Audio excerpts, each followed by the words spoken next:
Avez-vous déjà senti le poids du monde tomber silencieusement sur vos épaules alors que vous vous retrouvez complètement seul?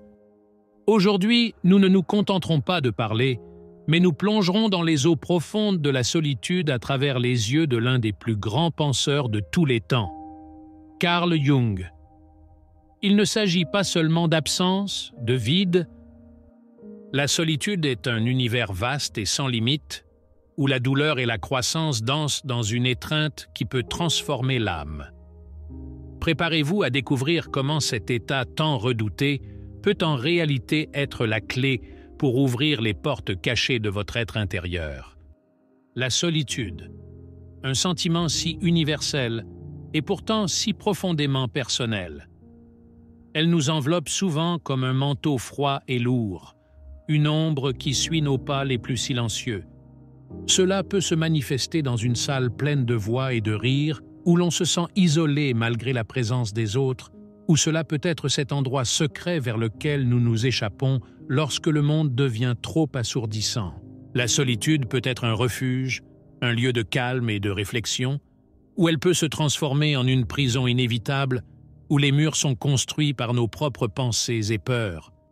Mais que nous dit Carl Jung, le grand explorateur de l'âme humaine, de cet état d'esprit complexe? Jung ne considérait pas la solitude simplement comme un isolement des autres êtres humains, mais comme une opportunité précieuse pour une rencontre sincère avec soi-même. C'est dans le silence de notre solitude, loin des clameurs et des distractions du quotidien, que nous pouvons entendre les voix les plus profondes et souvent négligées de notre psychisme. Selon Jung, c'est précisément dans ces moments d'apparente solitude que le soi, notre essence la plus authentique et la plus complète, peut émerger. Sans les masques que nous portons au quotidien, sans les attentes et les jugements des autres, nous nous retrouvons face à notre vraie nature. La solitude devient ainsi non seulement un moment d'isolement, mais un pont vers la compréhension profonde de qui nous sommes, de ce que nous désirons vraiment, et des ombres qui se cachent dans notre inconscient, attendant d'être reconnus et intégrés dans notre être. Au cours de ce voyage à travers la solitude, nous découvrons qu'être seul ne signifie pas nécessairement être seul. La solitude offre une fenêtre extraordinaire sur notre monde intérieur, une opportunité rare et précieuse de se réconcilier avec soi-même, de grandir et finalement de se transformer, Voilà la beauté et le paradoxe de la solitude. Dans son silence, nous pouvons trouver les réponses que le bruit du monde nous empêche d'entendre.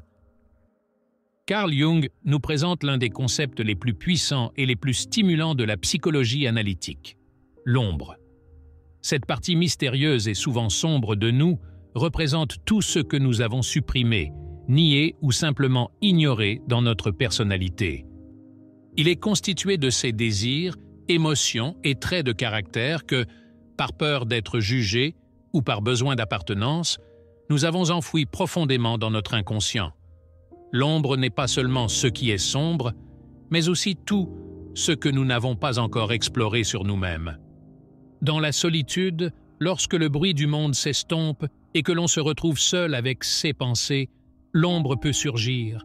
Ici, la solitude devient une scène où l'ombre se manifeste, tantôt sous la forme d'un murmure, tantôt sous la forme d'un cri incontournable.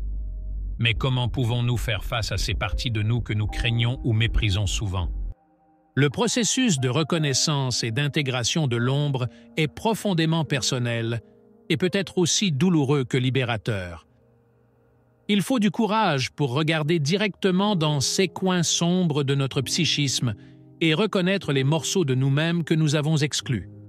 Cette rencontre peut ébranler les fondements de notre identité, mais elle est essentielle pour atteindre un sentiment de plénitude. Solitude offre le silence nécessaire à l'écoute des voix submergées par l'ombre. Ici, loin des distractions et des attentes sociales, nous pouvons véritablement écouter. La clé est l'acceptation, accueillir chaque aspect de nous-mêmes avec compassion, sans jugement.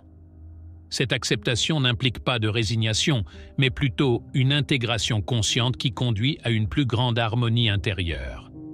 Dans cet endroit solitaire mais plein de potentiel, nous pouvons trouver la liberté. Se libérer de l'ombre ne signifie pas l'éliminer, mais plutôt lui permettre de coexister de manière équilibrée au sein de nos vies. Ce processus d'acceptation et d'intégration ouvre la voie à une transformation profonde, à un sentiment de soi renouvelé, plus authentique et plus complet. La solitude se transforme donc d'un ennemi redouté en un allié précieux, un lieu sûr pour explorer et réunir les nombreuses facettes de notre être. La solitude, souvent perçue comme un état à éviter, cache en réalité un potentiel incroyable. Ce compagnon tranquille nous pousse à explorer les territoires inexplorés de notre être intérieur, à franchir les frontières du connu et du sûr. C'est au plus profond de cet espace sacré et silencieux que l'on se retrouve face à soi, sans filtre ni distraction. Ici, loin des influences extérieures et des attentes des autres, nous sommes appelés à sonder les profondeurs de notre esprit pour trouver des réponses que personne d'autre ne peut nous apporter. La solitude devient ainsi une salle de sport pour l'âme, où peuvent être entraînés et renforcés les muscles de notre caractère et de notre volonté. Dans le calme de ces moments de solitude, de nombreuses personnes ont découvert des ressources de résilience et de courage qu'elles ignoraient posséder. La solitude nous permet d'expérimenter notre identité, de jouer avec des possibilités inexplorées et de donner de l'espace à notre créativité la plus authentique. C'est ici que de nombreuses grandes œuvres d'art ont été conçues, que des théories révolutionnaires ont pris forme et que des visions personnelles et professionnelles se sont cristallisées. Plus profondément, la solitude peut agir comme un catalyseur pour une révélation encore plus grande, la découverte de notre mission de vie. Sans les clameurs et les exigences du monde extérieur, nous pouvons écouter la voix subtile mais insistante qui nous guide vers notre véritable objectif. Ce chemin n'est pas sans défi. La solitude peut faire naître des doutes et des peurs, autant que des intuitions et des inspirations. Cependant, c'est grâce à cette confrontation avec nos démons intérieurs et nos anges gardiens que nous pouvons en ressortir plus sages, plus forts et plus en paix avec nous-mêmes. La solitude n'est donc pas seulement un lieu de réflexion, mais une arène de transformation. Il s'agit d'une force puissante qui, si elle est adoptée, peut ouvrir la porte à une compréhension plus profonde de qui nous sommes et de ce que nous sommes capables de faire. En embrassant la solitude, nous acceptons une invitation à grandir, à évoluer et à réaliser pleinement notre potentiel. En conclusion, mes amis, la solitude peut être une pédagogue sévère, mais aussi une alliée précieuse. Grâce à la solitude, Carl Jung nous enseigne que nous pouvons en sortir non seulement intacts, mais renouvelés, plus sages et plus complets. Ne craignez pas le chemin solitaire, saisissez-le comme une opportunité de rencontrer votre vrai moi.